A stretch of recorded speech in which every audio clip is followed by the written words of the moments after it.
Everyone, Eid মোবারক। সকলকে জানাই ঈদের শুভেচ্ছা। এই ভিডিওটা মূলত ঈদের দিনের সকালের আপলোড করছি দেরি করে।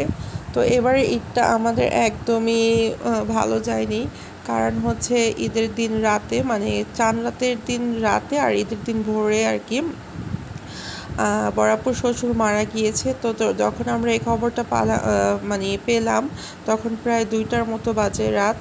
তো এরপর আম্মু আব্বু বরাপুর সবাই ওখানে চলে গিয়েছিল, বাসায় আমরা একাই ছিলাম। তো আমার কোনোভাবেই ঘুম আসছিল না। তো আমি সকালে ভোরের দিকে উঠে গিয়েছি, সারা রাত আমি ঘুমাইনি এই টেনশনে। দেন দেখলাম যে আমার বাসার সামনে পানি ছিল, সেটাও চলে গিয়েছে। আর একটু চুলায় একটু চা বানানোর জন্য বসিয়েছিলাম, দেখলাম যে চা হবে না, কারণ গ্যাস একদমই নেই। এরপর একটু চা বানিয়ে নিলাম এবং একটু রুটি ভেজে নিলাম, নাস্তা করলাম।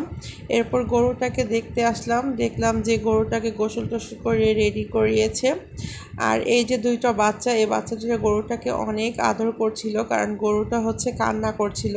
বাচ্চাটা বলছিল যে তুই কাঁদিস না, তোর জন্য অনেক মায়া হচ্ছে। বাচ্চাটাও কেঁদে দিয়েছিল, আমি এটা বারান্দা থেকে দেখছিলাম।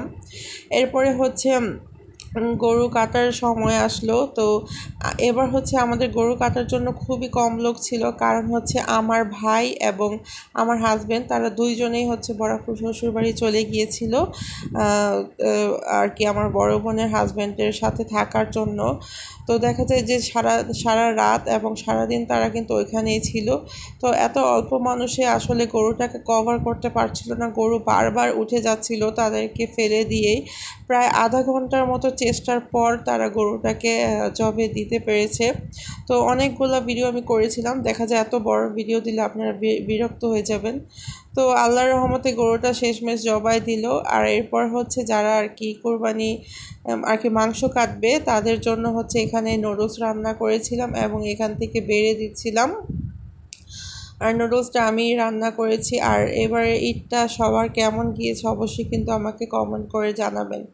এরপরে এখানে বাসায় রান্না করার জন্য 6.5 কেজি মাংস দিয়ে দিয়েছে, এখানে আমি বসিয়ে দিচ্ছি মাংসটা। আর আম্মু খিচুড়ি বসিয়ে দিয়েছে। এখানে আমি পরিমাণ মতো সব মশলা দিচ্ছি, হলুদ, মরিচ, আদা, রসুন, লবণ, তারপরে ধনে গুঁড়া, জিরা গুঁড়া, গরম মশলা গুঁড়া, সব কিছু দিয়ে মাখিয়ে দেন আমি গরুর মাংসটা রান্না করে নিব। আর যেহেতু বরাপুর শ্বশুর বাসায় আজকে খাবার দিব দুপুরে সবাইকে, খিচুড়ি আর গরুর মাংস, সেজন্য একটু বেশি পরিমাণ করে রান্না করছিলাম। তারপর একটু ভয় ছিলাম, কারণ গ্যাস ছিল না সারাদিনেও, দুপুরের পরে গ্যাসটা এসেছে।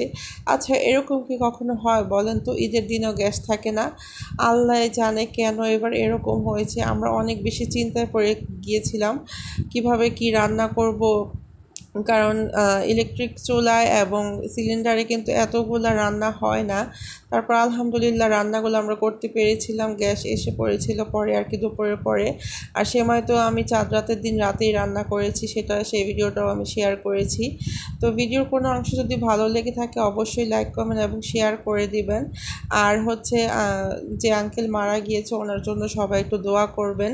আঙ্কেল অসুস্থ ছিল, তো আমি চাই আপনারা যদি দোয়া করেন, আসলে ওনার জন্য হয়তো ভালোই হবে। তো কথা বলতে বলতে আমার ওখানে মাংসটাও কষানো হয়ে গিয়েছে এবং খিচুড়িও রান্না হয়ে গেছে, আর সাইডে কিন্তু মাংসও রান্না হয়ে গিয়েছে। এরপরে মাংস সবার কাটানো শেষ, এখানে ভাগযোগ করে এনে রাখা হয়েছে। এখন আম্মু এক এক করে সবাইকে ভাগ করে দেবে। তো আজকের মতো ভিডিওটি এখানেই শেষ করব। সবাই ভালো থাকবেন, সুস্থ থাকবেন এবং আমাদের জন্য দোয়া করবেন। আল্লাহ হাফিজ।